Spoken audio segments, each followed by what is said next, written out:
Hey everyone, happy Tuesday. Welcome to the Sackhoff Show. I am your host, Katee Sackhoff. Although if you're listening in your car right now, I don't sound like myself, but I feel like myself, so welcome.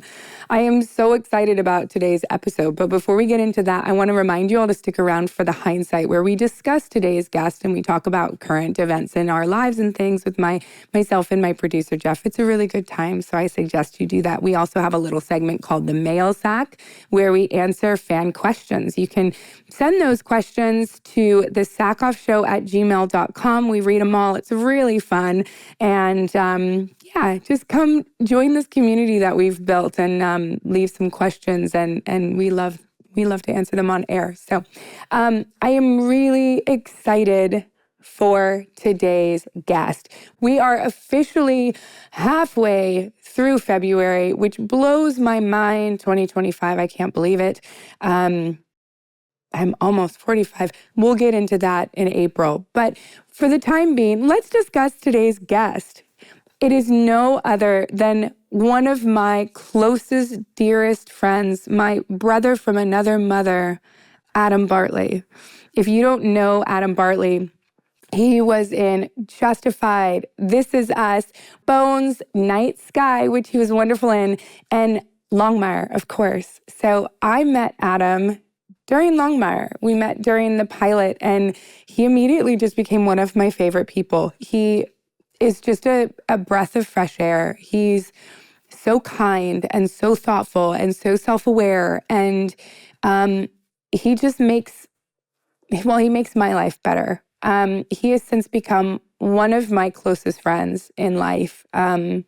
He lived with us for a while, and that was awesome. I think that was one of the saddest parts about moving from California, was that I no longer got to live with Adam.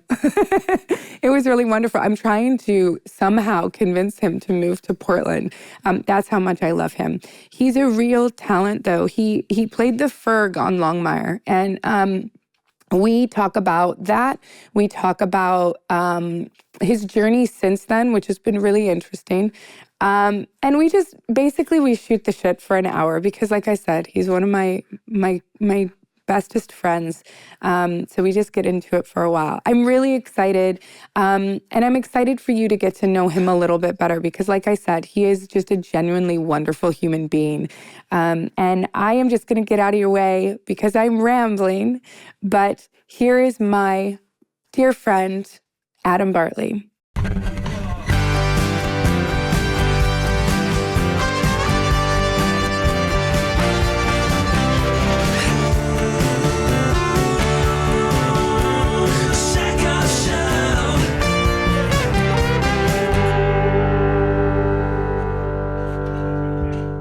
So I sat down for this interview and I said to Jeff, I said, this is one of those interviews where it's either going to be really good or go off the rails, because I researched you, but I didn't take notes, which is basically what, I did with Trisha and I've done with Truco. And there's just certain people where I consider you're like family at this point.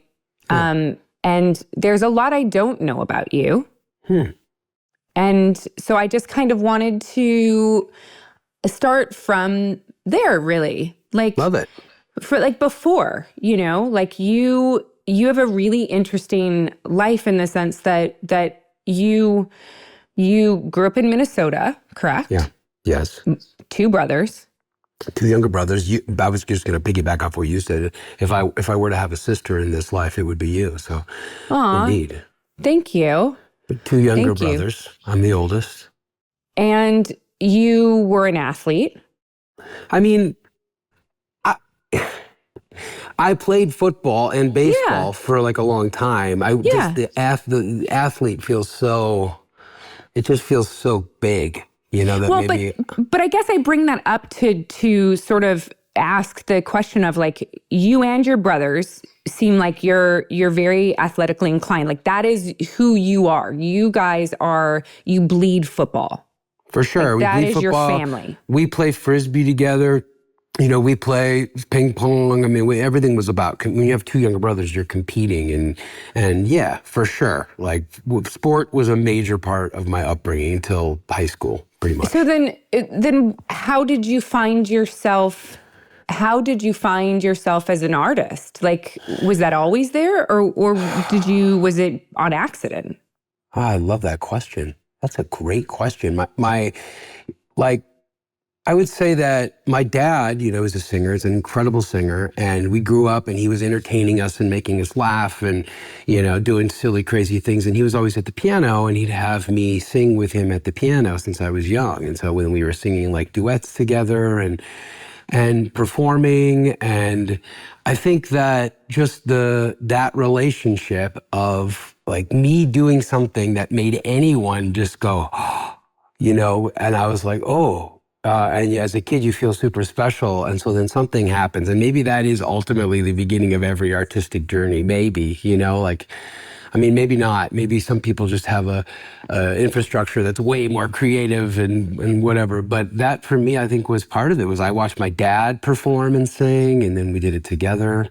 And then, here I am in the 7th grade, and there's an audition for the musical, and I'm in the choir, because my dad made sure I got into the choir because I was a pretty good singer as a little kid. And then it was just like, yeah. And then all of a sudden, somewhere along, and to be honest, Katee, this is actually interesting. I would say not till I was 30 did I actually really truly see myself as an artist, that like a creator that literally just has to create, has to make things, or else I don't feel good. I don't think I realized that. I think I was just like, go doing the thing, going to got into school, went to New York, got to trying to do the thing that was prescribed without actually like being the sort of, owner of it. Yeah. So what was it before then? It was just that you're good at this, and so maybe you'll do it? Or did you actually see that, did you see it as a career? I think I've just been so moment to moment for so long. I still am, but I think like you get to senior year, junior year, and you're like, well, I guess I'm good at this. So if I'm good at this, I should audition for a school where I could do this because I'm good at this. And then I got into one of the best schools, and I was like, wow, I went to SMU in Dallas, and I was like, now in there, I guess I got to go for the big roles, and I got to go try and win the prize like that they give to one actor every time you grad. And I got that, and I'm like, okay, and then now what do we do? And I guess we'll go to a major market and try and make that. You just kind of go with life, and it wasn't like I sat down and I was like, I am gonna be an artist and I am going to go after what I want, and I'm gonna get it. I didn't really have that till I was 30. It just took me so long, which has always been what I've been interested with you, because you had just so young, just like such a wild, grand experience. Like I'd be interested to hear how you answer that question. Yeah. Honestly, I think that mine was so out of insecurity. And desperately wanting attention and wanting to, I think that my self-worth for a very long time was attached to success. Succeeding at things that were difficult for other people, succeeding at, being a better swimmer than everyone else, being excelling at school. And, I prided myself on excelling in school and not trying. Like it was, right. Like those things that, you know what I mean? Like we were the same that way. I wrote the paper the night before and always got an A. Right. I always loved that. And then I think that I was always creative, and I didn't know what else to do with my life. Knew that I wasn't going to go to school because I didn't enjoy college. Like it was not something that I wanted. That wasn't the life I saw for myself. I saw a more unique path for myself. Early on, even like at senior year of high school? On. Oh my God, way before. Freshman, sophomore year. Wow. I knew that I, so much so that I didn't take the foreign language requirements to go to college. I was like, I don't need this because I'm not going to go.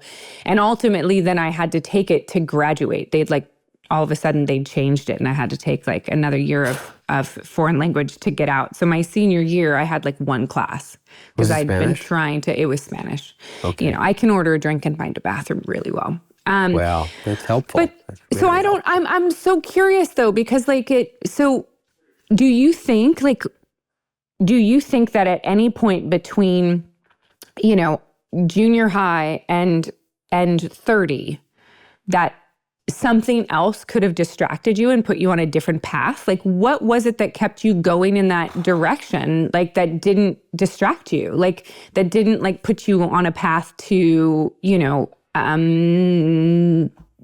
be a dentist? Yeah, I'll tell you. I mean, it's a great story. I mean, I was just in Creede, Colorado, which is this little tiny mountain town. I just came back there from there this morning, and You love it there.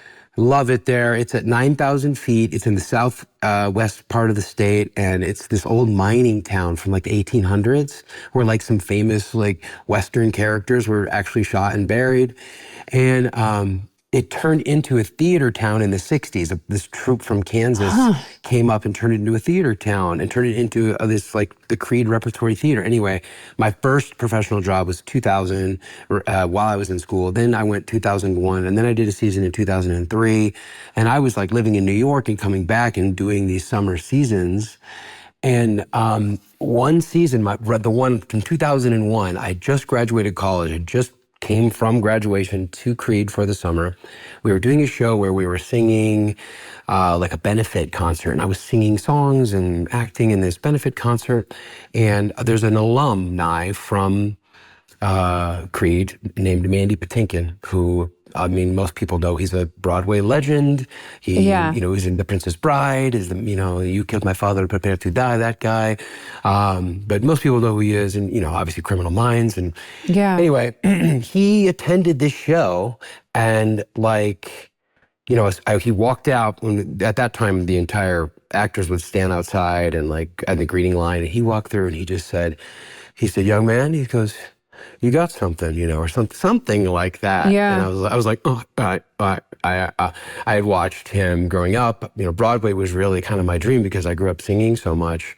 And anyway, the next day, there's a note on the board where people could call and leave notes for you because you didn't have cell phones. And it said, Adam, and I opened it, and it said, call Mandy. There was a phone number of his house in town. He had kept a house there in this small little town. And he said they were asking him to do Man of La Mancha on Broadway, and he wanted to sing through the music and wondered if I would sing Sancho Panza from that musical with him.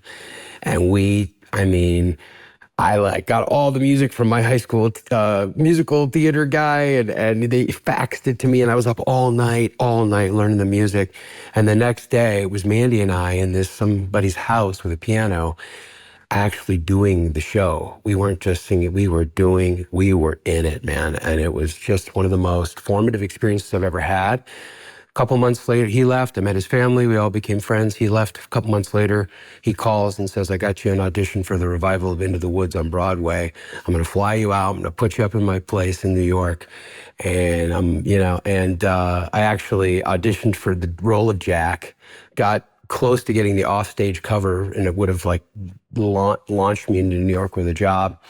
Didn't work, ended up panning out, but he did get me my first commercial agent. And like, I'll just say the confidence that he gave me at that time when I just graduated and I didn't know what I was going to do, the confidence of that guy saying, hey, you got something and I believe in you, and like doing things for me. It did fill me with this like, you know, I do have a responsibility to myself to develop this, to do something here, to go and make something of myself. So that's for sure. Yeah. Have you seen him since? Oh yeah, we get together. I texted him recently when I was in Creede, and he stayed like a mentor to me. He's really been a mentor all these years. You know, really just put me under his wing. You know, when I was living in New York too. It was wild. I got to his place, and we had already known each other, and we'd sang together and stuff. And he it's early in the morning. I landed, and he goes, "Here, you're staying in this room. I'm going back to bed." And I go lay in the room, and I just like lay down on his son's bed, and I look up, and in a glass case is the sword that he used from Princess Bride. And I was just like 21 years old, just like, wow. wow, I'm in New York. I'm auditioning for a Broadway show. I'm under the sword from Princess Bride. Like, it just was it was What awesome. So many lessons in that, right? Yeah. Because it's all about, there are so many ways to look at that. Like that experience, while it motivated you, and I can tell that it was like formative for you, that could have broken somebody else.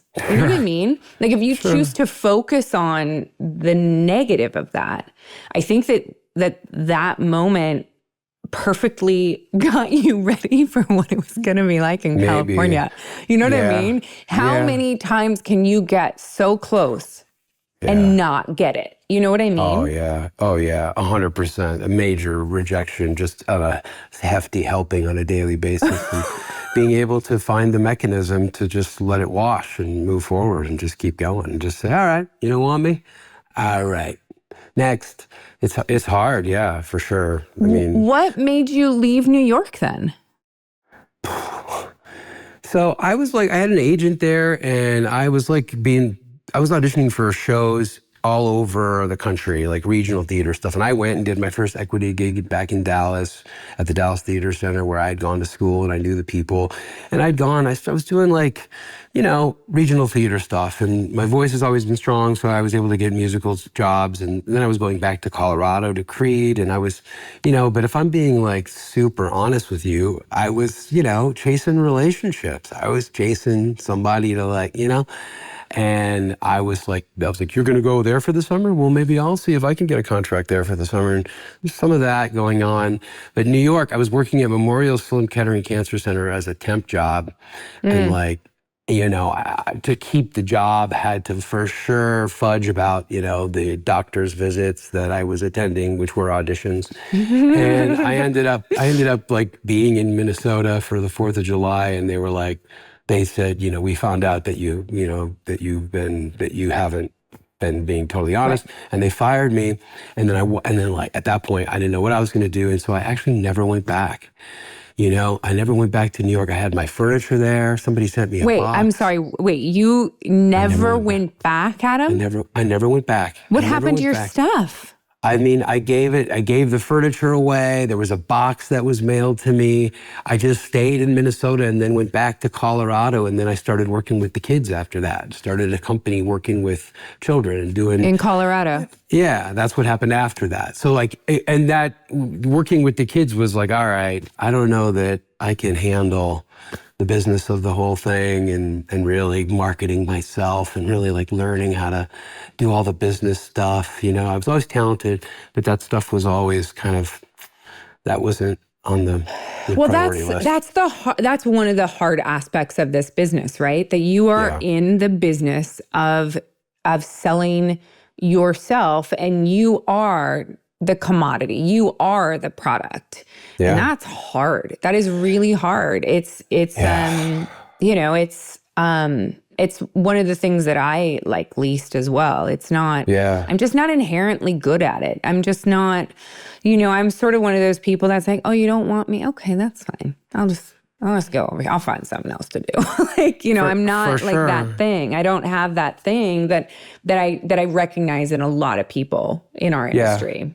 You know? I mean, and fundamentally what these people that are deciding whether or not they want us to be a part of their baby that they've been developing for over a year, right? They're looking deep into just our persona, who we are, Instagram stuff. I mean, they're just digging to see if you're the right thing, and to know that artistically you getting to do what you love to do the most involves going through that gauntlet. I mean, that's just an interesting thing to have to settle with, on a wide scale.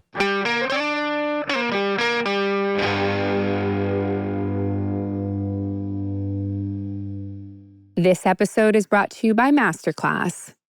If you listen to this show, you know that I love learning new things and pushing myself to grow, whether it's in my career, my personal life, or just staying curious about the world. That's why I'm such a fan of Masterclass. They have some of the best experts teaching on everything you can imagine, and I've been absolutely hooked.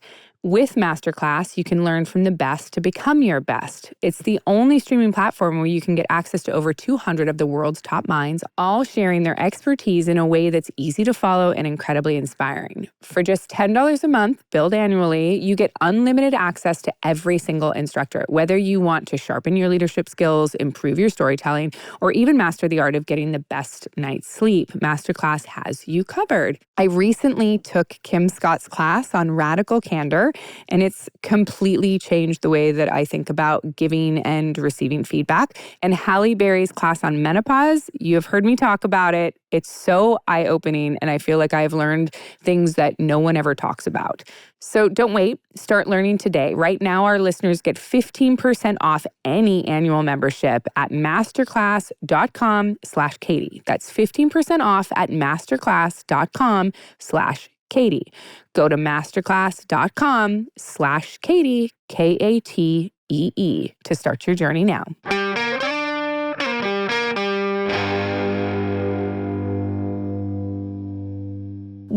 So, because I want to go back to Broadway because you have one of the best voices that I have ever heard. And it's so consistent like that. And that is so important for the stage and doing those shows night after night after night. Like it is so controlled, and you are a consummate student, because I hear you practicing all the time, and you do practice all the time. You sing all the time. Yeah, keep singing. Does singing provide you with a different joy than acting does? Well, I think it just kind of gives back right away in the most beautiful way. Like in the sharing of it while you're singing of it and rejoicing, it's like this. It's a different kind of giving back, especially when you're sharing it with people. Like it's automatic, instant back and forth in the same way that I think stage work can be. The only problem with stage work ultimately in that is that you're often really attempting not to take, you're focusing on the story and it's also happening, sort of subliminally. But yeah, I mean, for sure, music, it hits a different spectrum of creativity. It's a different kind of release, and there's this thing, especially with singing and music, when you're making music with other people and you're on the same jam and on the same, I mean, it is so great. And you have more of a chance to do that with music all the time. Whereas with our work on camera, at least, we don't know what's going to happen any given moment. And we don't know what this moment's going to turn into. And sometimes it's this delightful, powerful, beautiful thing that just happened. And you look at each other after and you're like, oh, wow, we just went into the abyss together. And but it's not, I think it's more rare that way. I mean, it's like half the scenes sometimes are just like walk over there, turn left, pick up the piece of paper and then have a seat and do that again. You could, well, because you see people like busking, right? And you see that's why you see so many people singing on the street as buskers, and you don't see people doing Hamlet. You don't. You know what I mean? $1 for so a sonnet. It's just don't see it. $1 for a sonnet. Although it's a good idea. It's a good idea. Yeah. I don't know if there's any money in it, though. I don't think so. But we could start something. And we could try.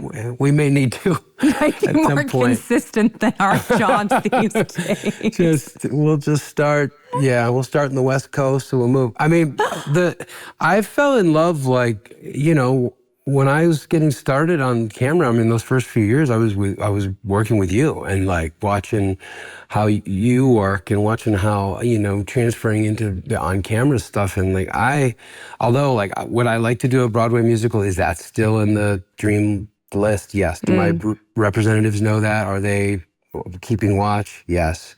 But I mean, it's exhausting work. I mean, it is 7 shows a week. I mean, sometimes 8, and you got to keep this thing going. You got to be throat coating all the time.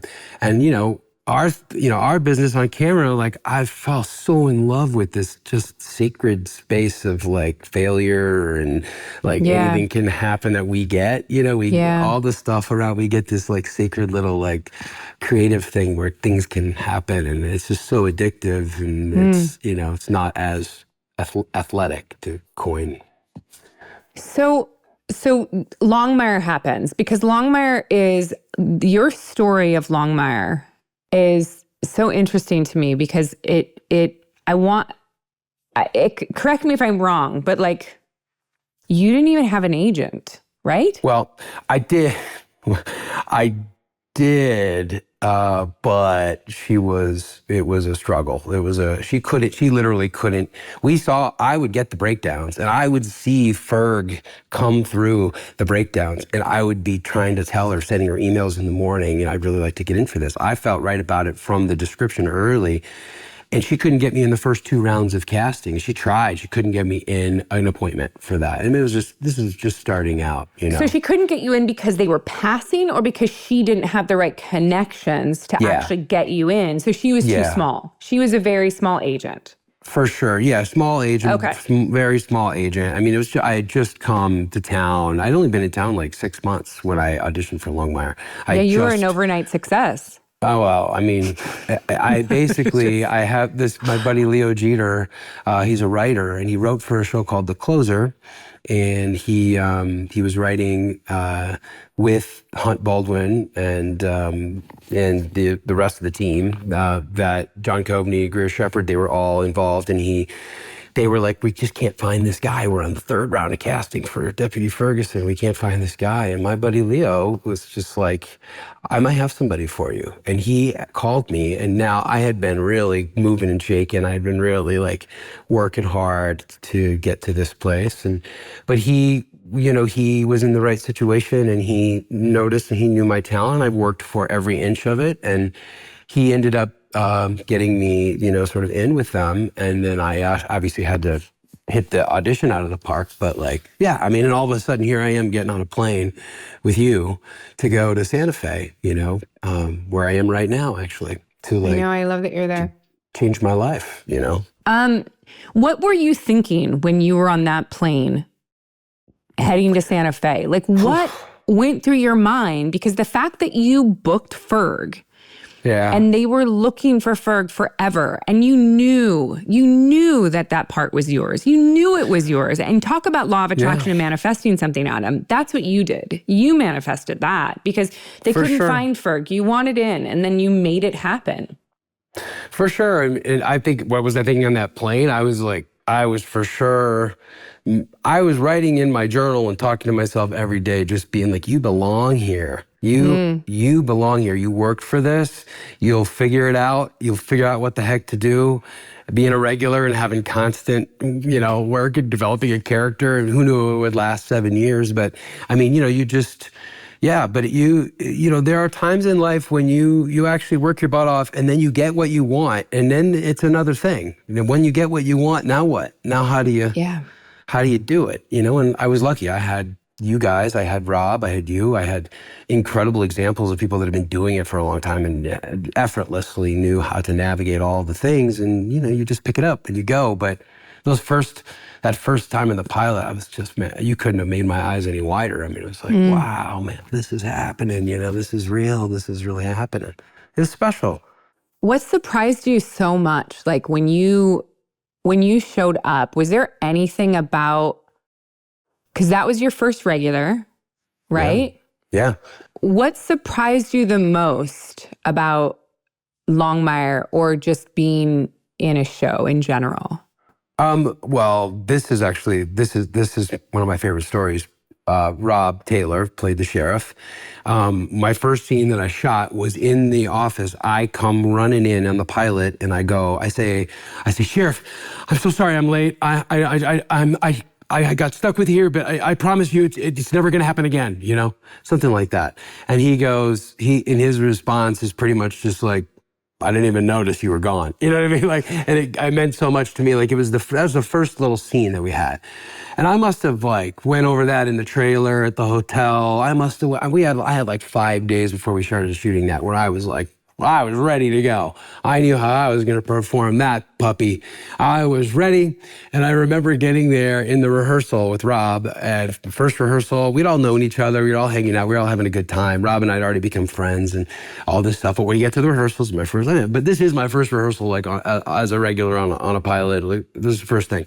So we get there, we do this. I'm like, for sure, amped up, theatrical, just like, Sheriff, I'm so sorry that I'm late. It'll never happen again. You're and Rob, volume and dictioning for the old lady in the back. For sure. And Rob full on, I swear, I'm going to pull, he full on just goes,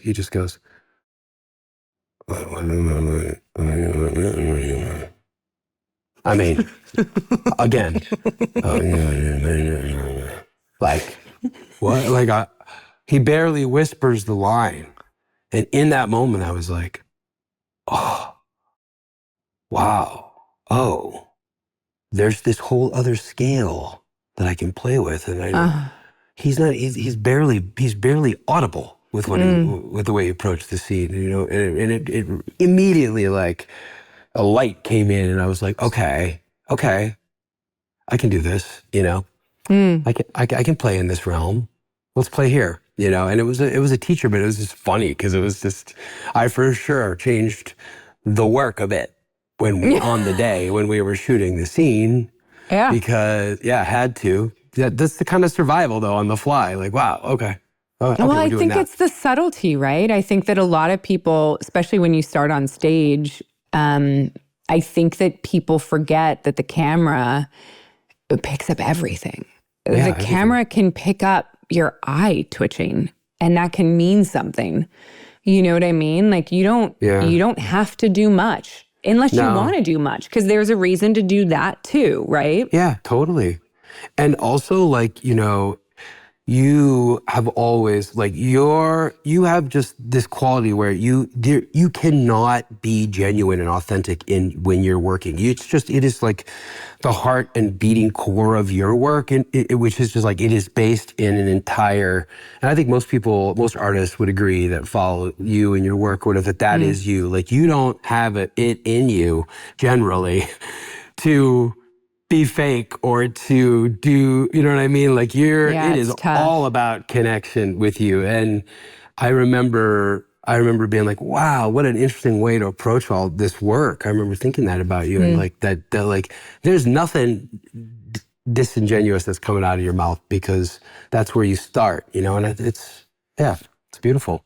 Well, I think it's one of those things where people have different techniques, right? And we've talked about this a lot. You know, I don't have a technique. I mean, I think I've developed one over the years, obviously. I've been doing this so long, but I didn't have one. My technique was authenticity. My technique was, don't try too hard, because you don't really know how to act.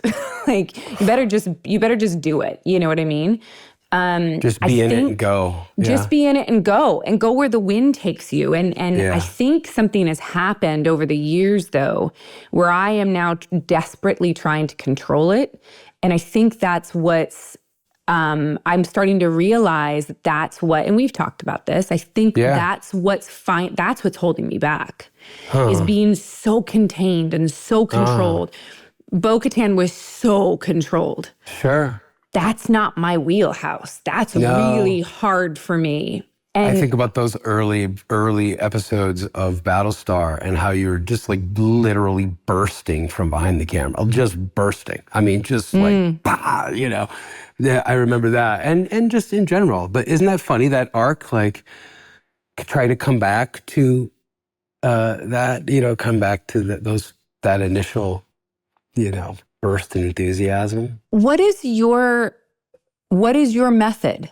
We've never talked about this. What is your method? What is your method for auditions? Because I know we've gone through that and it's changed. And what is your method for work? We've never talked about this. Well, I mean, I think what I'm super grateful that my theater training, at least you can pick up a lot of things. And there's a lot of actors from to go to theater school, who pick up a sort of stock, like institutional, like presentationalism about their work that make it very hard for them to now move over and to do on camera stuff. Because as you said, it just like totally, you know, you can't lie. You can't be fake on camera. It just doesn't work. I mean, those are not performances you can do. It doesn't work. People see right through it. Yeah. But for me, I mean, I think that I was always based in being really clear about what's going on, what am I trying to do in the scene, and what do I want, and all those things. And I think I see when I read material, I read it that way, and I can automatically sort of, after reading material since I was like, you know, 12, 13 years old, all this time, when you approach and you read something, you can start to dissect very quickly without even, just subconsciously, you're like, all right, here's what I'm wanting, here's what I need, and here's how hard I'm willing to go after it, and here's what I desperately want. And as long as it even just sort of like, you have an idea of that, I feel when you read something that you like and you're like, oh, I know this, I know what she is. Yeah. It's because of all of those things too, I think, of the wants and needs, and how what are the stakes of going after and getting them. So all that was always it's always been in the wheelhouse from the beginning, because I went and I did get that training, and I took elements of that training that would help me on camera and kept them, and then threw a lot of stuff out the window, in the sense that, like, you know, the true thing is that, you know, you can prepare all you want, and I do. I used to be like super crazy prepared with exactly how I wanted to do it, exactly how I wanted to play it. But it's just, it never works, you know, because you're across with somebody who is going to bring something else to you, or have a whole different way of playing it than you imagine, and like whatever. Just so as actually learning to completely submit yourself to whatever happens. You know the words, they're there. I mean, they're there, and you pretty much know what you want. But just that doing more of that, and submitting myself, surrendering myself to the scene and to what is coming right at me, and letting that be way more integral than what I had prepared. I feel like that's what's changed for me more than anything. It's just like, I'm way more interested to see what happens than I am to, you know, play it the way I've decided I want to play the scene, you know? So yeah, that to me is more interesting. But was Ferg hard for you to play? No, he was always one of the characters I played. I always played this sort of like sweet kind of oafish kind of guy that, you know, was early in my theater career, early in school. I always played the guy that was just like a little bit slow, you know, who was really sweet, but just like a little, you know, I had that was one of my like characters. I was like, so that when I saw Ferg, I was just like, oh, I got this. I mean, I can play this in my sleep. I've been playing this for 10, 15 years. And, you know, we all have characters like that. I mean, what was yours? Did you have one that you felt like when you read stuff that you're like, boom, I got this? What is that? I think she's changed. I think that I just naturally play flawed, sort of like insecurity. Like, I think that's sort of like my less is more sort of insecurity, self-doubt. Yeah, you're connected to it. You're emotionally, intelligently connected to all of who you are, which is a superpower, because you can play it, you can access it. Someone told me a long time ago that if you can't get rid of something about yourself, you need to make it the character. And the one thing about me I couldn't get rid of was my insecurity and self-doubt. Yeah. So I just made my characters all vulnerable. Yeah, which is why so many, because, you know, and people's experience with your work is mostly because they see themselves. And that's ultimately how we connect with people that are watching our stuff, is that they see themselves in us. I mean, you know, I was just in Wyoming, and let me tell you, like, people just coming out of the woodworks, just being like, you know, I'm Ferg. I am Ferg. You know what I mean? What is it about Ferg that they identify with, do you think? talk about flaws. I mean, just not having the confidence, and really struggling to find the confidence to believe in himself, to like go after, to be, you know, and this desperate need for approval, to seek approval from, you know, from the sheriff mostly, and to just actually finally believe that he can do it. You know, like I think that. I don't even think till the end of the show that he's a guy that'll never, you know, like, I don't know that I can do it. And Adam was never that way. I've never been that way, but like Ferg for sure was that way. Of just, I don't know that I have it, you know, and you had I'll try. It was hard for you at times. I remember when we were filming, like you constantly felt like you wanted to say to people like, I'm not Ferg. Yeah, that's a good, I forget about these things, but yeah, I mean, for sure. I mean, I was eating at the craft table and people come up and just, that are in the crew and friends of mine, they're like, you sure you want to eat that, Ferg? Stuff like that. And just the way, you know, that I was treated by people, that they really did assume that I am that guy. And I'm not that guy. I'm like, you know, I'm a leader. I'm super confident. I go after the thing that I want, or I wouldn't be doing it. But that was hard, and it was hard specifically with directors, because we'd have directors coming in who, you know, they took all the pains to make sure that you or Rob or whatever that had what they needed or needed listening to, and then I'd have a question and they'd just be like, "Oh, you'll figure it out, Katee." And I remember I must have been season 2, sometime in there. At one point, I remember for sure the people pleaser, Minnesota people pleaser in me just said goodbye, and I was just like, I remember. The director in question turned and walked away after, just kind of blew me off. And I was just like, no, I'm not okay. I won't figure it out. I need you to answer my question now. And I remember the entire crew was like, oh, like, you know, like a makeup brush dropped to the ground. And he was like, okay, man. All right. And I remember that moment but that changed things for me. It took me a long time to get to being like, no. You had to stand up for yourself. Yeah. I wanted to be in the osmosis of playing the character and letting it like wash over me and letting it be a part of the whole vibe. But finding myself again in our community, our group was a thing for sure. Yeah. Yeah. Do you mind if we talk about your fitness journey? No, not at all. I'd love to. This is some of our favorite stuff. I have so many questions. Yeah.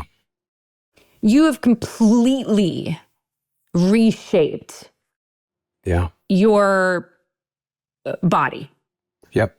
And purposefully. And you have been attempting to do this for a very long time. Yeah. And it was a journey. It was a roller coaster. Yeah. I want to talk about what finally clicked, but I also want to find out were you scared that if you took away that guy that had worked, that guy that got hired, that guy that was one thing that you did really well, and you made him go away, like, you know what I mean? Like, were you concerned that you wouldn't work again?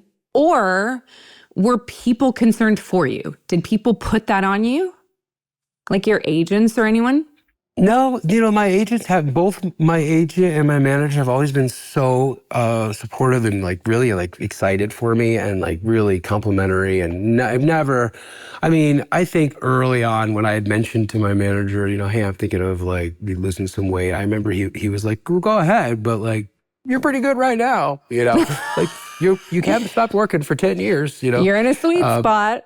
Yeah. And I think, you know, the more I think about that question, I mean, like the more I realize like right now, I mean, I'm going on about, you know, 2.5 years of being kind of where I am now, where I've gotten stronger and I've, you know, whatever. But, and so, you know, what I've noticed in the industry is that, like, for sure, for a long time, I was the guy, the like chunkier guy that had the emotional capabilities and range to be able to play a different option in that realm of that type. And than most were seeing a very deeply connected, whatever, and also wearing some insecurity, on my body. Yeah. And now that I don't have that, it's like the things that they're putting me out for I have different people now that I'm going auditioning with or being submitted with, and finding me here is still a process. Like I still feel like the same guy all the time. I still do. I don't see it, and people come up all the time and are like, wow, and it's like, oh, thank you, but I'm still finding this version of me is a process, and as an artist in what we do. I mean, I just made that movie in the winter that's about to screen in a couple weeks. The one in Minnesota?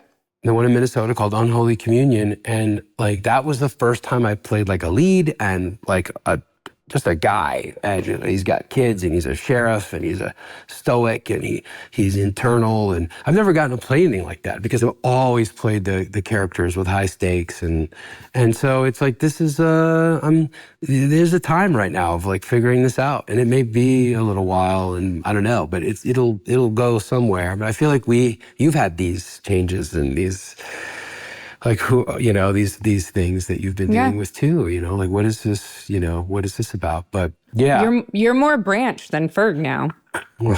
Yeah, I mean, oh wow, I still don't really quite believe that. Because you are incredibly good looking. Thank you. Just so as your friend, like as someone who loves you, like you're super hot. Like you're soup's hot. And you always were, but I think that you've sort of like you're becoming who you always saw yourself as, I think. Wow. You couldn't have put that better. But I think so. I think you're sort of like this was the person inside of you that you just needed to sort of unwrap. Yeah, 100%. That's it. And it just took me a little bit, a while to figure it out. And for most people, it's not documented on television or in movies. But, well, whoops, that's us.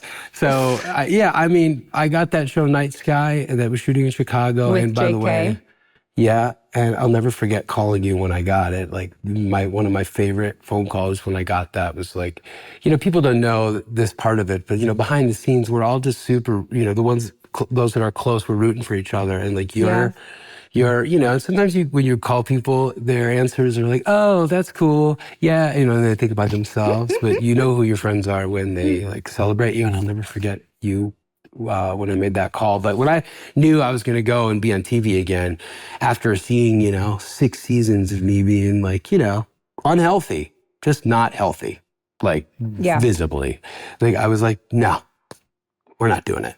And I like got the health coach, and I got the trainer, and I went all in, and then I just never stopped. And then, as you know, it went from that goal to actually now longevity. Like, I want to live a long, vibrant life into my 80s and 90s. And So your original goal, the original thing, was to get in better shape and be a different character for Night Sky. Yeah. And that was the starter. What was it that clicked? Because you've done this, you not successfully, but you have lost weight before. What is it about this time? And I'm asking you because like there are so many people that go through this. What was it about this time that actually clicked, that allowed you to be, 2.5, 3 years out from this, and you are as committed, if not more committed now than you were then, and you're healthy about it, Adam. Like you're not a crazy. I mean, you bring your own salad dressing, but I'm at not the sitting same at 7-Eleven eating like candy bars till 3 o'clock in the morning. Yes. Yeah. So what is it that clicked? I think it helped being on a show and like and doing something that I was like. I got to work with J.K. Simmons all summer, like making this beautiful thing with him, and I think part of that was a part of it. And Sissy Spacek. Yeah. And Yeah, like, I amazing. mean, a dream situation. And I think part of it was just that whole experience was tied to me being healthy during it. And I was working out at home. It was still during COVID. I was working out at home and, you know, I was able to really like keep my food together and really stay disciplined. I was just seeing the results and it was just coming off. And I don't know, I think you just, once you start picking up some speed and with something, but also the truth is, I mean, if I'm being really honest, in the past, all my efforts to lose weight, and I did fluctuate, like were tied to, you know, wanting to be loved and desired. And then when I got it, you know, it was like, you know what? Let's, you know, instead of doing things the way I've been doing them, let's just eat some lasagna.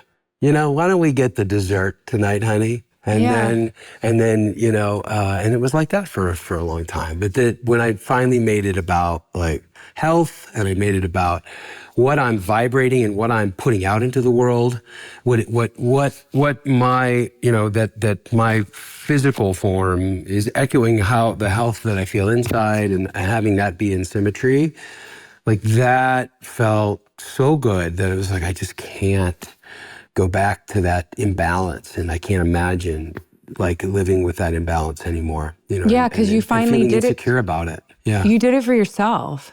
yeah. That's Finally. right. Yeah, it's hard to get there, and I needed help, but I needed people to help talk me through stuff, talk me through food stuff, talk about like, gosh, I went home to my mom, and she has all these cookies and candies everywhere, and I'm just like, how am I going to do this? How am I going to prepare to keep? Yeah. How do you prepare? Like, what do you do? I've just gotten really, I like, if I go back to my mom's, I bring like keto snacks. I make my own stuff. So I have other options, you know, there. That is always helpful. But it's just gotten easier over time to be like, yeah, I'm just not having that. I'm going to have that. Also, if somebody makes like a cherry pie or something that they're from home, I have a bite. I'm going to have a bite. I'm going to taste the thing. I'm not going to be like, no, I'm not. I have a bite and I just have a bite. I don't have 4 pieces of the darn thing. I do that. And I just got really into like my rich routines where I eat, you know, like I eat the same meal for breakfast at like 1 o'clock p.m. And then I eat usually, you know, you get into a groove and you just stick with it and it works. And so you don't think about it. But a lot of people are really food driven. A lot of people just get so. Do you have triggers still? Oh yeah, for sure. Donuts. I mean, donuts for sure. Donuts. Yeah. The sheriff is stopping by to say hi here. I just arrived in Santa Fe. Where you going? I'm in the middle of a podcast here. Tell him to give me 10. Tell him to give you what? Katee Sackhoff. Give us 10 minutes. We're wrapping up. Minutes. Crazy. She's wrapping up. 10 minutes. I love you. I miss you. She says she loves you. She misses you. I did it first before you. Yeah. Before you did it. Well, only because he wasn't available, you. Rob. Oh, you want me to go? She says only because that I wasn't available. Yeah, like that's why. I nearly said like fuck, but I didn't want to swear. Oh, shit. This has ruined the podcast. Hey, you. Welcome to Santa Fe. Katee loves me, man. I love Katee. He just arrived in Santa Fe. I love there's a you. beer in the fridge. Go away for 10 minutes. I love you. Go drink some beer. We're almost done. 10 more minutes. We're almost done. Give us 10 minutes. Right in there.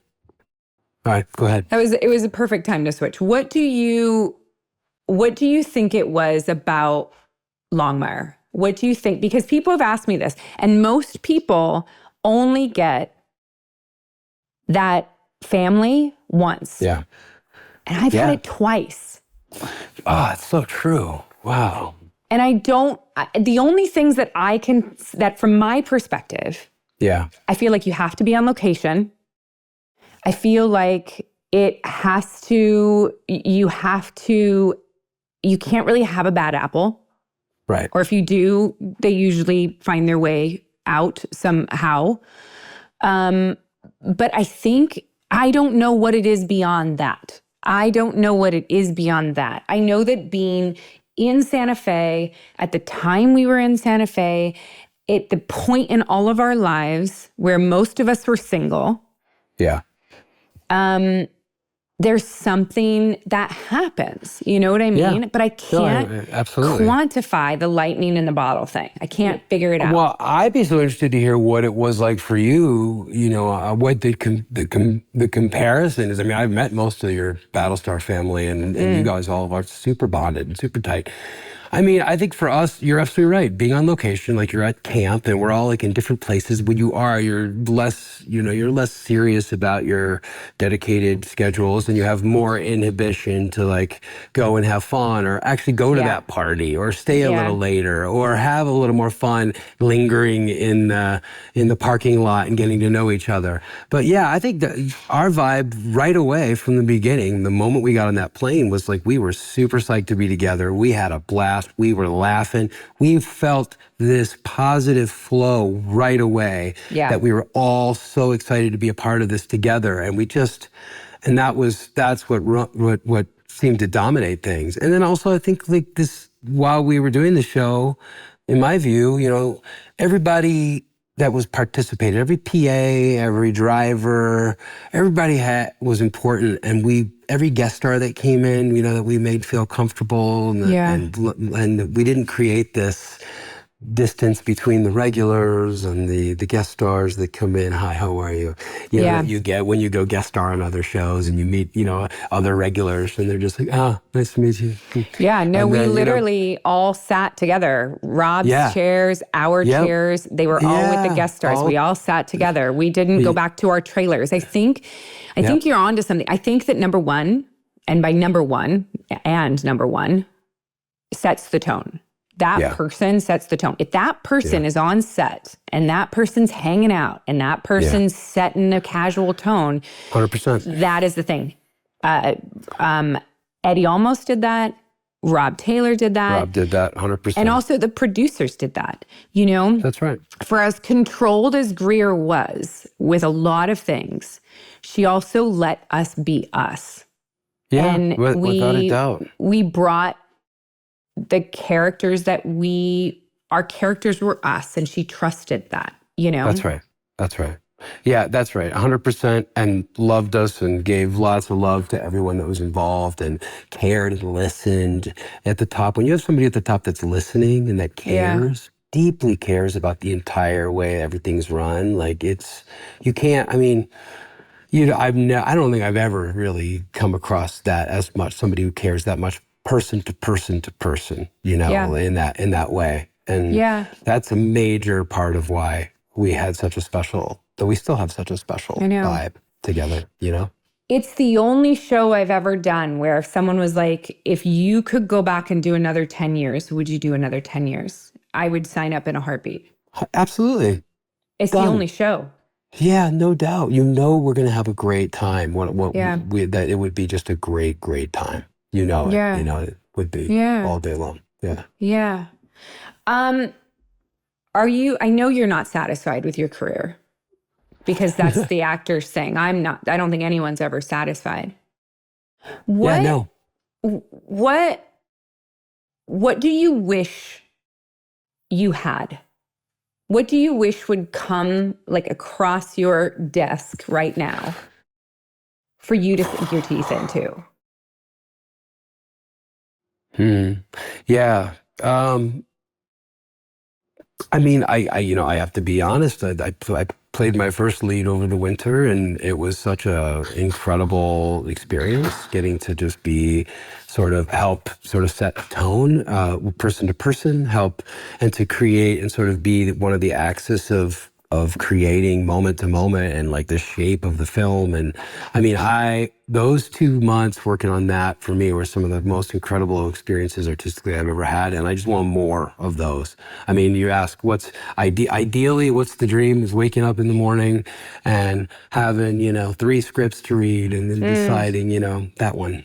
I want to do that one. Like that's always been the vision, and so, to get there, you need to get lucky with the jobs you are getting, and that they sort of hit the zeitgeist in such a way that, like Battlestar or Longmire, that it gets you this whole new audience of people that are now getting to see your work and interested in working with you.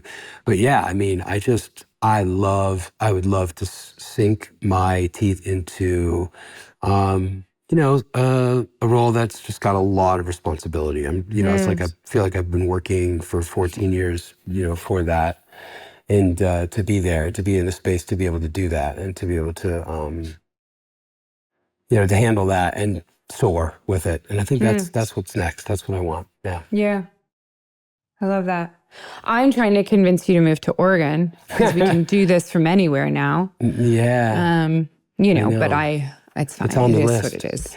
It's on the list. Being there with you guys was just so amazing. And it's so gorgeous there. And I miss you. I miss seeing you every day. Every day. I miss it's better. Life is better. Yes. When that happens. Honestly, we've always vibed that way. I know. I'm with you.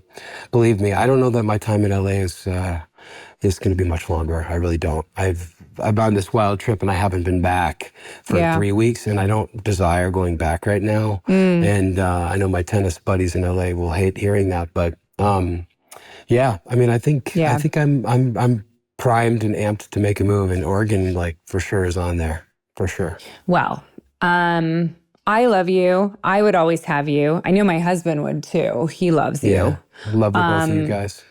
I end with one more question. Okay.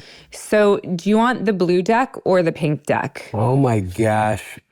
Or where are the sex cards? The sex cards are gone. Those are, we can't pull those out. Robin, I don't know, he moved those because those were inappropriate. But which? They were. I'll do the blue. Okay, blue. Let's do blue. Okay. I'll choose blue. Let's choose blue. And I will pick, it is random. I just want you to know it's rando. Okay. I'm ready. If you were an action figure, what accessory would you come with? Oh, man.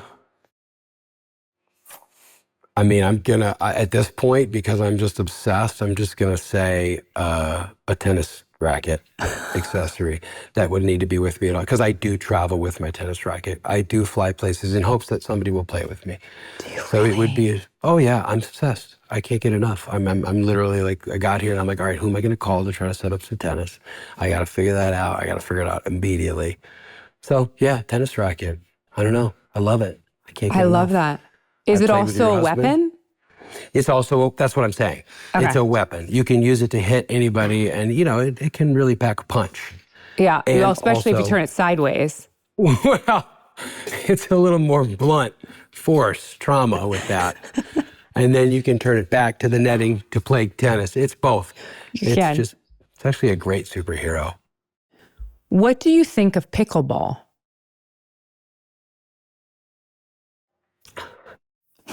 Okay. I have been against pickleball for a very long time. And I mean, because I don't want the tennis courts in this country turning into pickleball courts, which a lot of them are. They are. I've been against it. And so I've been kind of pushing it away. But I was just in Aspen with friends who play, and they took me on this, and you got to try it. And I mean, it was You're fun. A fan. Oh, it was fun. I'm a fan. It was really fun. I was pretty good at it right away because, tennis does translate in some ways. Yeah. But it's fun. It's just a different game. It's not as, it's more contained. But no pickles involved. There's no pickles. There's no pickles. None. There's zero pickles. There's no pickle jars. Nothing. I wish there were pickles involved. Yeah. I want pickles. Yeah. I want, maybe that's a prize. Maybe you have to play with a pickle in your mouth. Maybe we should play an entire game of pickleball with dill pickles in our mouths. That's the whole point. I can't believe we didn't shoot one of you when you had your YouTube show that we didn't shoot that episode. Pickleball, just showing up with pickles, being like, what else do we need for this? Is there a ball? We do have the pickles. We got the pickles. We should have done that. The next time, Adam, we should write that. I'm crying. We should write a married couple. Yeah. That are trying to pick something up. They don't get it. They're trying to, they've heard of this pickleball and they're so excited. And so they bring pickles. They bring them. And a ball. Yeah, they bring them and they don't know, and they think, how do we do this? And they try, and they're out They can there. have an entire discussion with this other team about how outfits. good they are at pickling. Yeah, appropriate outfits. I'll get the spicy jalapeno dills. You may grab, the sweet pickles, the sandwich pickles. Yeah, because they think they're going to pickle. Yeah. That's what they're going to do. All right, we got it. I like it. We got it. I'm going to let you go because Rob cannot help himself. And he so desperately wants to be involved in this conversation. Yeah. So I'm going to end this before he steals it. Right. Good. It's time. This was so special, and I'm so happy to do this with you. And me I love too. You I love very you much. too. This is so fun. This is great.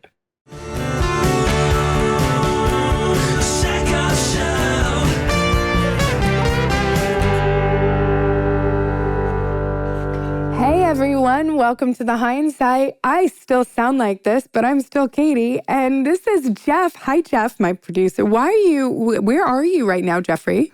I'm in my hometown of Decatur, Illinois, at a Marriott hotel by the mall that I used to go hang out at with my friends.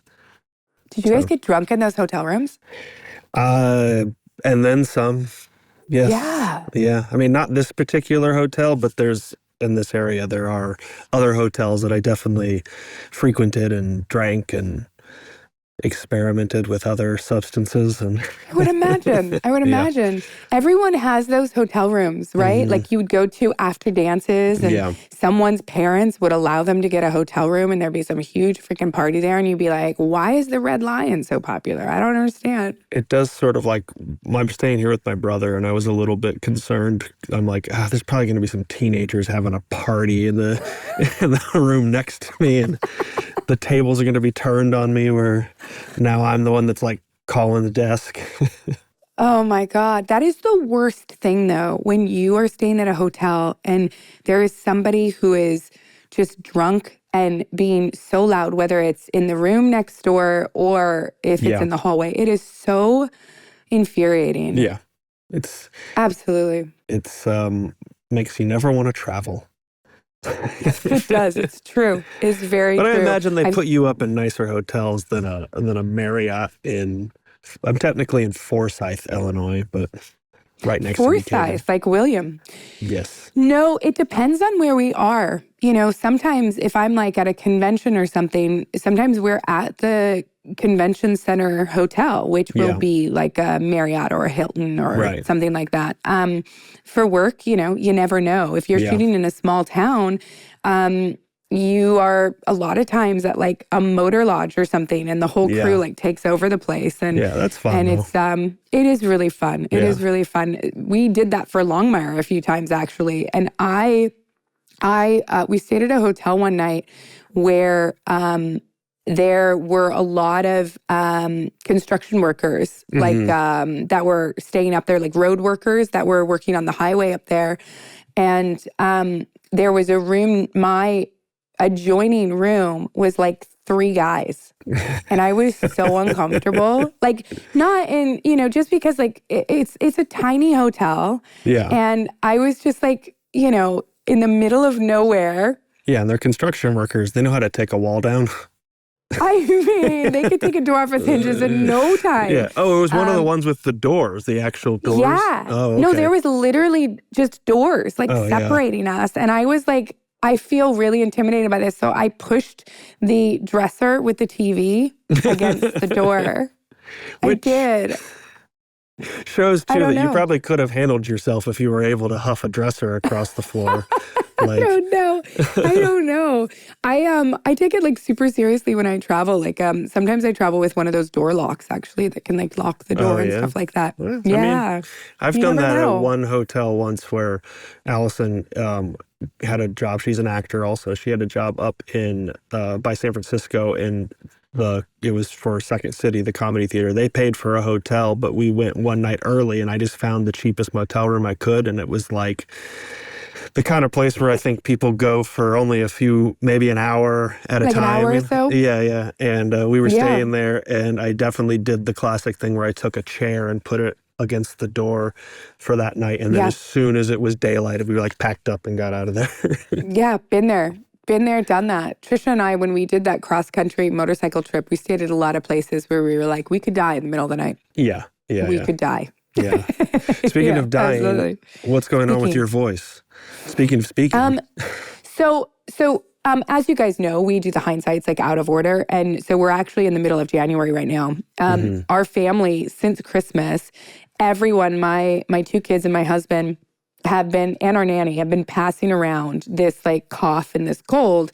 And I was like, Sackhoffs don't get sick. Like we just don't. We're just built different. The arrogance. I know, there you go. But we don't get sick. And if we do get sick, it's like for a day and we push through. Like I am not a like, oh, I'm sick, I can't come to work person. I'm a like, oh, I'll work on my deathbed. I'll be fine. Like, I can still dance. Right? And it finally hit me. Mid-January. I feel fine. Isn't that crazy? But I do have like this little bit of a cough that every once in a while I'll get a tickle and I'll cough for like 30 seconds straight or something.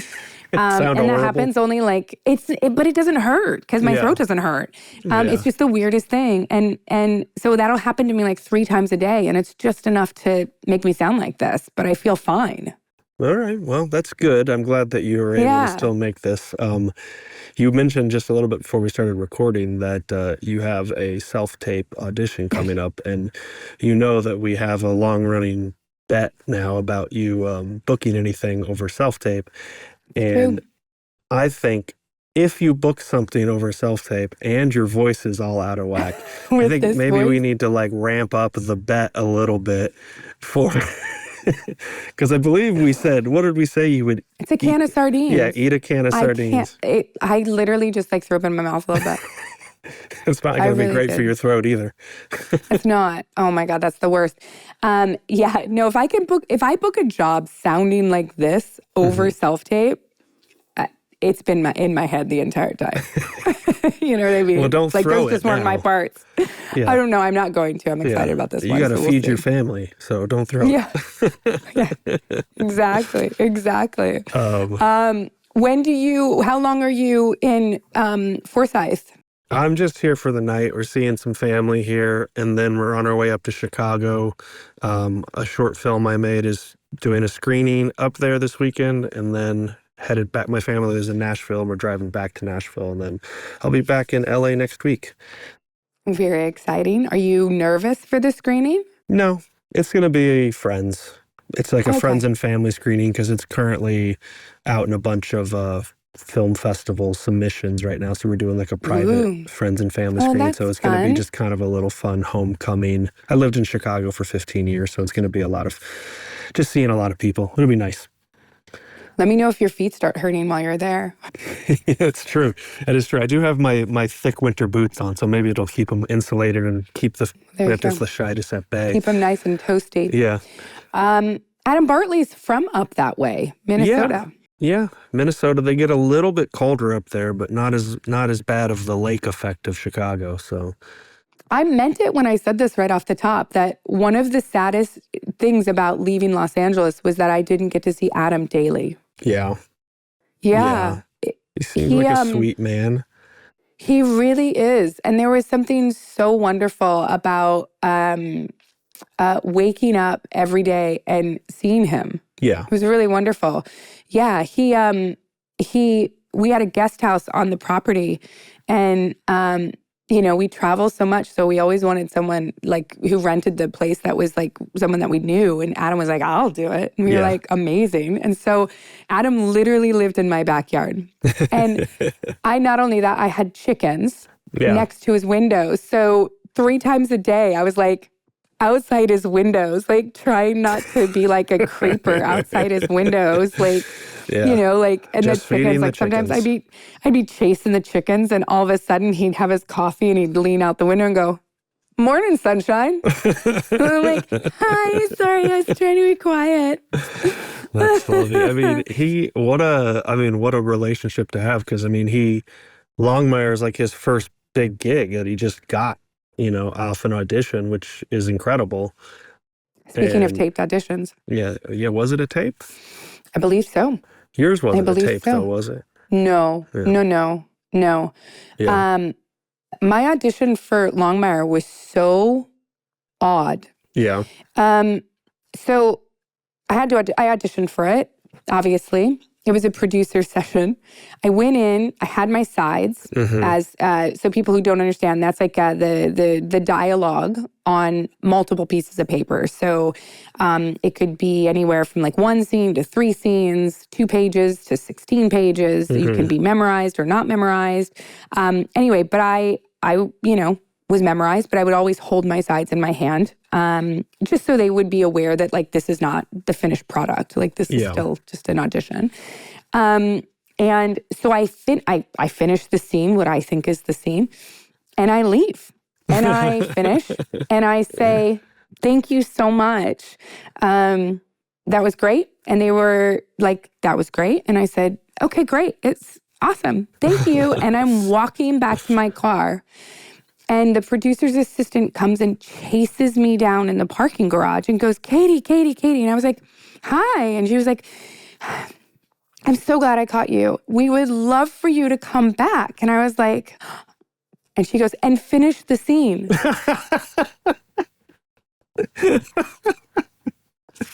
And I was like, You're like, that was such a power move, Katee. Pardon me, what? Yeah, there's 3 more pages. And I was like, oh, I don't even remember how many more pages it was, but it was enough that they were like, "We'd like to see the rest of the scene." Oh my God. And so I go back and I cold read the rest of the audition, basically. And I got the part off that audition. Do you think they thought you planned that as some kind of power move?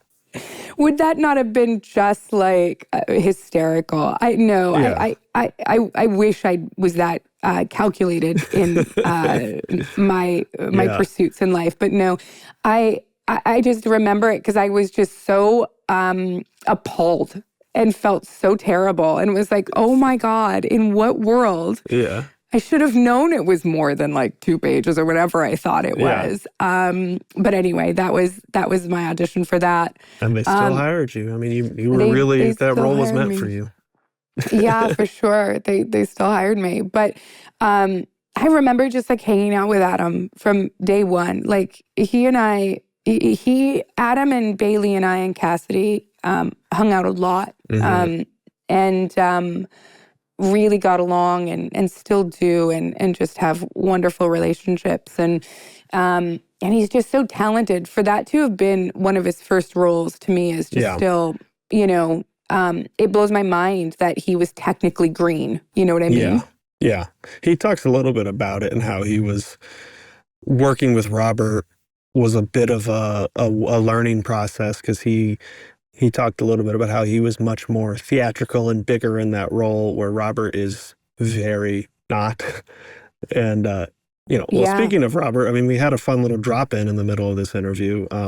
Robert popped by for a minute. So of course, those two are together so much. Was he staying at his house or was Robert at Adam's house? What? I don't remember. Yeah. I don't remember. Somewhere in Santa Fe. I think that they were Rob must have just dropped in.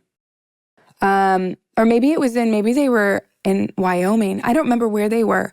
But they are always together. Those two are very, very, very good friends. That's nice. And, they travel with each other and Adam goes over to Australia and Rob comes over here a lot. And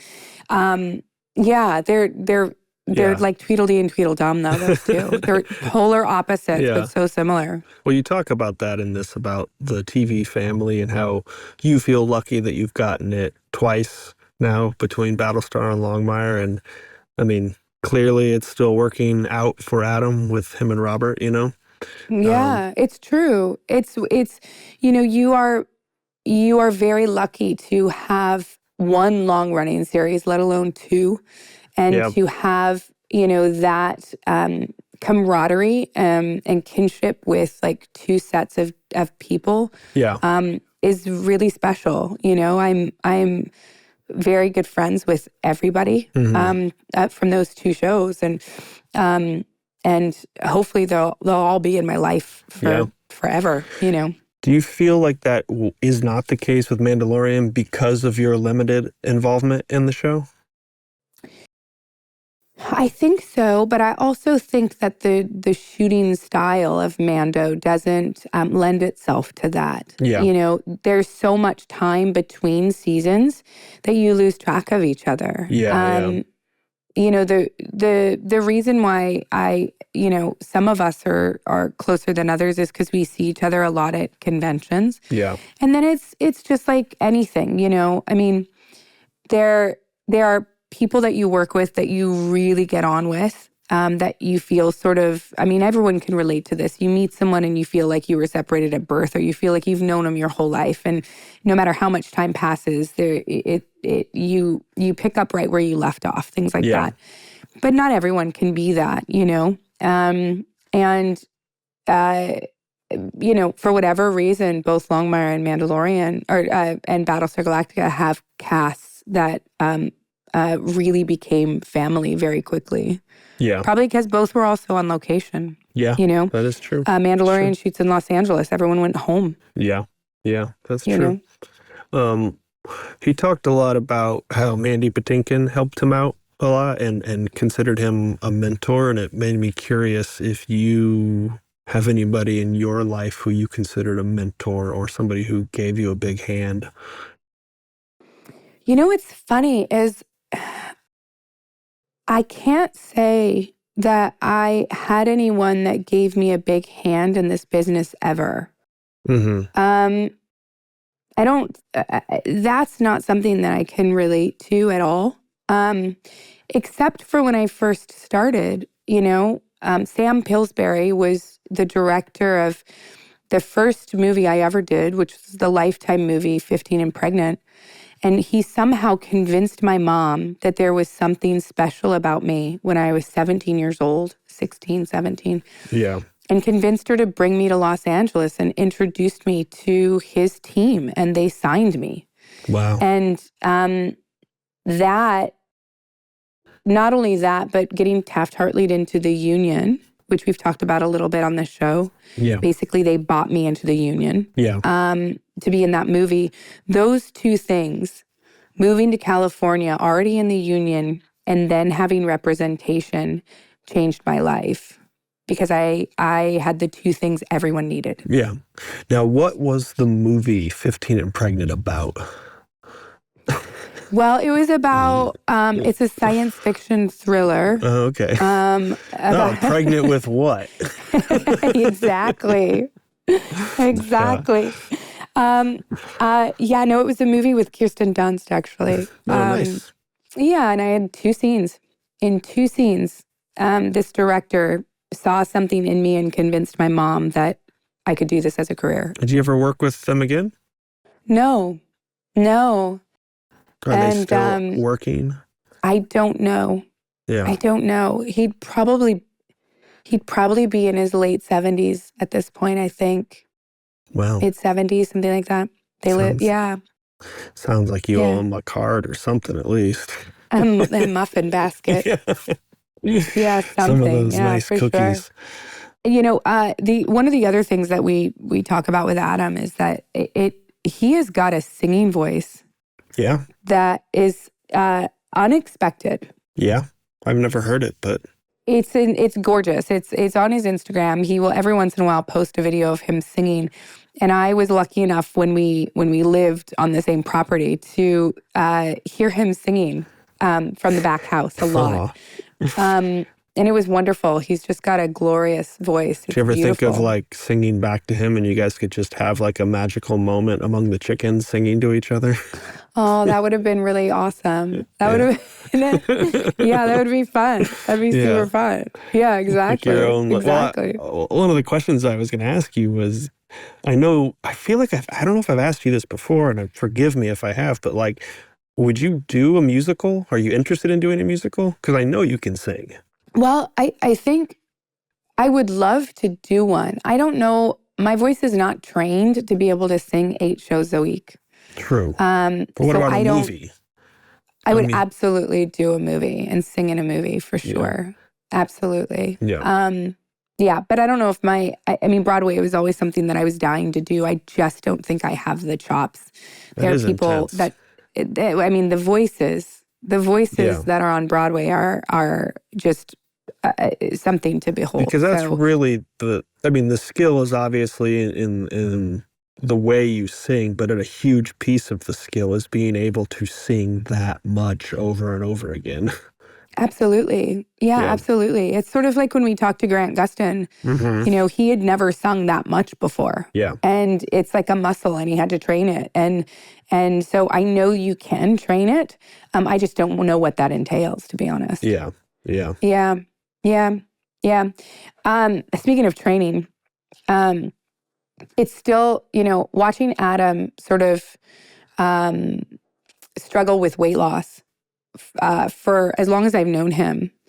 To really, I mean, he could lose weight, but I don't think he had ever found a plan that fit his lifestyle enough that he adopted it full press. You know what I mean? Yeah. Yeah. And he has found something. Yeah. That really works for him. And I'm just so damn proud of him. You know, he works out like crazy. He's so strong. And he's taking care of himself, and he's found something that works for him. He looks great. And he looks great. Yeah. You know, as his friend, I'm so proud of him. And it has nothing to do with the aesthetics of it and how he looks. I think it has everything to do with the pride he has in himself for going on that health journey. Although and you were fawning over him quite a bit. Oh, he's gorgeous. Yeah. he's an incredibly good-looking man, you guys. Yeah. You know what I mean? I mean, you'd have to be blind to not see that, you know? And so I'm really happy that he's sort of, you know, found something that he's adopted that works really well for him. Yeah. Oh, it's great. It's always exciting when you can see somebody doing something that makes them feel good and something you know that they've struggled with, and to find success in that is exciting and uplifting, even for you, because it's almost like you're like, yes, there's so many sad, depressing things happening in the world every day. It's so nice to see somebody getting some joy out of life. I know, absolutely. Yeah. And because it's a lifetime of work, you know. My trainer, Steve Zim, who trained me for another life when I had to get in that crazy shape, he used to always say, "You're renting this body right now. You don't own it yet." And what he meant by that is you have to maintain. So I got down much leaner than I was. And basically what he was saying to me is, you can't let up. If you let up, your body naturally wants to go back to where it was. Like that's where it sits. And granted, it's a much healthier place for me, so thankfully. But he said, so if you want to maintain this, and we're speaking primarily during COVID, because I had to maintain that body during COVID because we didn't know when we were going to come back. So I was like, how do I maintain this lean of a body mass? Like in COVID, I was like the only person who lost weight during COVID. And basically that's what he kept saying. You're renting it. You don't own this aesthetic yet. So don't let up, you know, don't get comfortable because it'll be harder to get it back. So, it's, you have to find something that works for you. Yeah. And it's working for him. Absolutely. Absolutely. Anyway, so I hope people love that episode, and I just can't wait to see what Adam will do next, because he's a very big talent. Yeah. It's great. Yeah. We have a special mail sack today, Jeff. We do have a special mail sack. Should we get into it first and then we'll talk about it? We should climb in that sack. Let's get into the mail sack. Mail sack. We're going to the mail sack. Mail sack. Why are we calling it mail sack? So this is a fun mail sack. Yeah. I'm really excited. This is different. We're not going to answer fan questions today, but we're actually going to go to Paul Sun-Hyung Lee for an unboxing, Jeff. Unboxing of what? For people that maybe don't know what we're talking about. So for those of you that did not watch a few episodes ago, we showed you how I purchased from Taiwan a unlicensed Carson Teva. Right. Because Action figure. Yeah. Because I was, we have made it our mission to get Carson an action figure, a full one, not just a 3/4 bust from Hot Toys. An official one from Hasbro specifically. A Hasbro. I mean, and a Black Series wouldn't hurt. You know what I mean? Like, let's get something. So, in lieu of that, because I don't know what's happening with that, we haven't let go of that. But in lieu of that, I purchased one. Yes. And I sent it to Paul.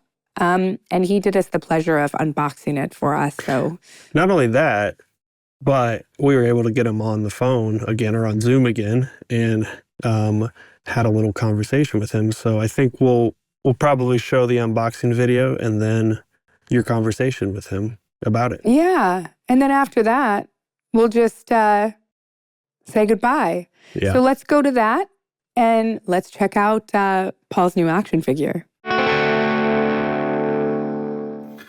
Okay, here I am. I have this package here that was sent to me by my dear friend, Katee Sackhoff. She wanted me to open this up. This has something to do with what we discussed during a podcast. I was a guest on her awesome show. And I'm going to open this up and we're going to get this reaction. I'm going to get my hand utility knife and see what it is. I think I know what it is. I think I know what it is. If it is what I think it is, awesome. There's a card. Paul, we saw this and could only think of one person in the entire galaxy who deserved to have it. You are so loved and cherished. XO Katee, next step. That's nice. All right, we got another. There's a box within a box. Ready? Ooh. Oh, yeah. Amazing. It's great. I don't know. Look at this. This is amazing. Thank you. What is it? It is this is a third-party version of Captain Carson Teva. I think they put him on a Jack Porkins body. I have been eating less. Come on. But there he is. Carson Teva, thank you. It's the like the old Kenner style action figures with the 5 POA. That's points of articulation for all you non-collector friends out there. Look at that. Gorgeous. Look at him. How would you answer a few questions I've got about that Razor Crest? Which is really cool. He's got his A280 blaster that comes with it. And look at that. The helmet, there's an accessory pack. Helmet and different arms with gloves and without. He's got some with a Kung Fu action grip. And this is from a company called Pro Custom Figures. Thank you so much. Next stop, an authentic one, eh? Fully licensed. We'll see.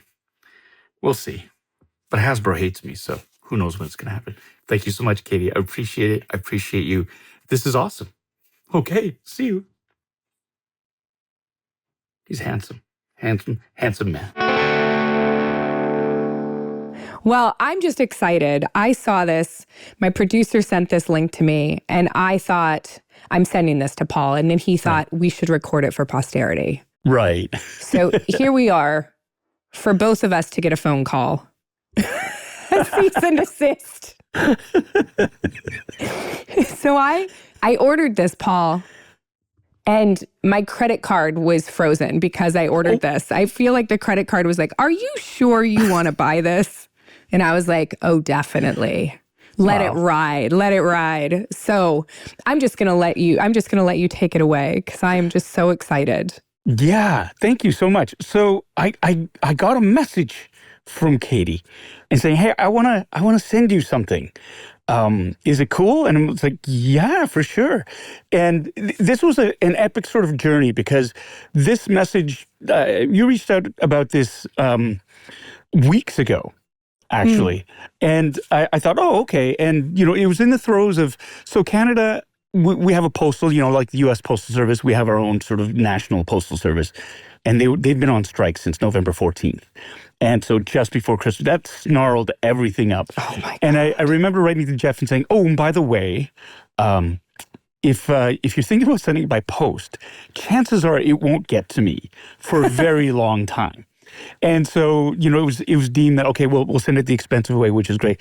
I was in Vancouver. I'm back and forth between here and Vancouver because I'm working in Vancouver. I live in Toronto. And this package just kept getting delayed and pushed and delayed. And it finally arrived, and I was in Vancouver. And so I was like, oh, and I was dying of curiosity. What is this thing? What is it? And so I got back home just recently and, I had the package, and my wife, Anna, said, well, don't open it. Like, you're supposed to wait for Katee before you open it. And I was like, really? But I've been waiting and I checked all the emails, and nowhere, in my defense, nowhere in the emails did it say, don't open it until we can do it together online. No. I'm very simple that way. If I'm not told directly not to do something, then I won't. Because I'm also of this school of it's better to beg forgiveness and ask permission. And much to my delight, it was something that... well, I'll just show you right now. Please. Where it is. I opened it up, and it's this little. It's a. Can you see? There you go. It's an action figure. It's one of the old school Kenner style 5 points of articulation, custom made Carson Teva action figure in full X-wing pilot regalia. And not only that, he comes with these great accessories, extra. Whoops. Can you focus? There you go. Extra arms, you go. His helmet, right? And of course, you need, every action figure needs his sidearm or his weapon. So and this is screen accurate. This is the A280 blaster that Carson Teva carries, especially in that first episode where we're introduced to him in season 2 of The Mandalorian. And tickled pink. And this is like a kit bash-up, which is great. This is based on a pre-existing mold of, there's a pilot in Star Wars: The New Hope named Jack Porkins. And I believe he was Red 6. He was kind of a portly fellow. So they used his body for that. And they did a sculpt of my head. I'm going to see if this works. I have an overhead cam. I'm going to switch. There you go. And now I'm going to zoom in so you can get the details. But there he is. There is. Right there. I thought it was a good likeness. Right? That's not too bad. No, I don't think my neck is that bad. Thick. No, of course not. Of course not. I don't think it's like perfect. Oh, no, it's great. But though. I think I saw it and I was like, oh my gosh, it does look like him. Thank you. This is a tremendous gift. Like, honestly, I'm tickled pink. And I thought at first, oh my God, is this a prototype of something that's going to be released? Like, is Katee, is she in the know? Like, of course it makes sense because she's well loved in the community, and they would have, it makes sense to make this announcement on Katee's channel because she has such a wide reach. Oh my gosh, I wish I would have loved to have been the person that made that announcement, not only to you, but to everyone out there who's been just clamoring for Carson Teva. Yeah. So I joke that I'm on the campaign for, I want to win Peg Warmer of the Year 2025. If Hasbro, if you reach out and you want to, you want the best Peg Warmer ever in all your stores, Carson Teva is your man. So put me up there. And like you said, there's so many different variations that we could do. You could do a 2-pack, a 3-pack of him. He's got 4 different looks, with jacket, without jacket. Now in Ahsoka, he's got no chin strap on his helmet. He's also got his dress uniform. So many different Tevas. There are so many different ones to lean into. You could have interchangeable, like changeable wardrobes. Yep. You could have, although I don't know if action figures do that, but you can. There are action figures where you can take off accessories. Oh yeah. And that's the thing. I believe in the Black Series community, it's known as a deluxe when you have soft goods, meaning removable jackets, helmets, and whatnot. You can, double dip there. That's all I'm saying. All I'm saying is there is. My daughter is obsessed with superheroes now. Okay. And they make these superhero dolls that are akin to a Barbie. They're very similar in scale, like 12 inches. Her favorite thing to do with her superhero dolls is to put them in each other's wardrobe. Cool. And talk about the fashion choices that they've all made and why they're borrowing each other's clothing that day. And that she's going shopping with her girlfriends. She's 3. I have no idea. I have no idea. But it is her favorite thing to do. Amazing. To play with the soft goods. So I would imagine that there are fans out there that are like, oh, I'm getting that Black Series special edition soft goods. Oh, 100%. I know of collectors who was like, I already have the Mandalorian, but now it's coming with the soft good cloak. I'm going to get that cloak. I want that cloak. Right? I would want the cloak. Yeah. I mean, I've worked with the cloak, so I would want the cloak. I know. I am. Oh, this is this is Wonder Woman. In Supergirl's clothing. Oh, yes. DC, wrong fandom, but DC Supergirls. She's obsessed. These are her favorites. They move. They can run. So you can put them in like a fighting positions. Nice. Like this is her favorite thing in the world. Favorite thing. So I feel like she's going to have your setup at some point. We're on that track, I think. So, yes. Amazing. Thank you for taking the time to do this. Oh, I'm just so, I loved having you on the show, and you know me. I love Star Wars. I love science fiction. I love our memorabilia, and I love all of it, and I love collectors, and I just think it's so much fun. It's so much fun. It is. It is. Yeah. And it is an absolute delight whenever I get a chance to chat with you, to see you, to be on this, like in the show, outside of the show. It is because you are such a wonderful human being. And you brighten up everybody's day. And so thank you so much for inviting me back.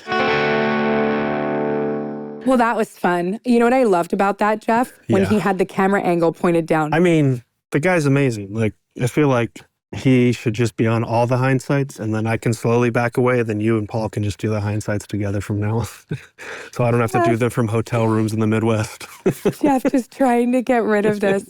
I get it. Trust me. Yeah. We'll figure it out. You never know. We'll have him come back every once in a while. But it was pretty wonderful. And he's just, God, I love that man. He's just great. He's a cool dude. What a gem. Maybe he'll get a hot toy. You never know. Not a hot toy, a Hasbro action figure of Black Series. And also, I just want to say, we got a handful of emails from people who were wondering if you had your own action figure. I know we've talked about it, but just wanted to let people know that have been emailing us that you do have an action figure and you own some of them. All of them. That Jenny loves to play with. She does. Not only that, if anyone's looking for Starbuck action figures, you're not going to find them. I have them all. So hit me up if you want to spend a lot of money, and I'll give it to charity. Is it going to be worn out and covered in bathwater? Yeah, right? No, these ones are actually still in the plastic. So I have them all in the plastic. I even have the Leoben Starbuck doll signed by Callum Keith Rennie and myself. So and they don't make them anymore? I guess they don't make. They do not make that stuff anymore. So I should start selling that stuff for charity. That's true. Well, unless you book this job, then you won't have unless I book this job. And just give all your money to charity. I wish I could. I wish I could. We will, on that note, thank you to Paul for doing that. That was awesome. Two drop-ins on this episode. People are really getting spoiled. We got a Robert Taylor cameo and a Paul Sun-Hyung Lee cameo. I know. Who's next? Linda Hamilton? You never Knock know. on wood. I know. All right, you guys, that was wonderful. Thank you so much for joining us. I'm going to let Jeff get back to his vacation because nobody should have to work from a hotel room. And that's what's up. And we will see you next Tuesday.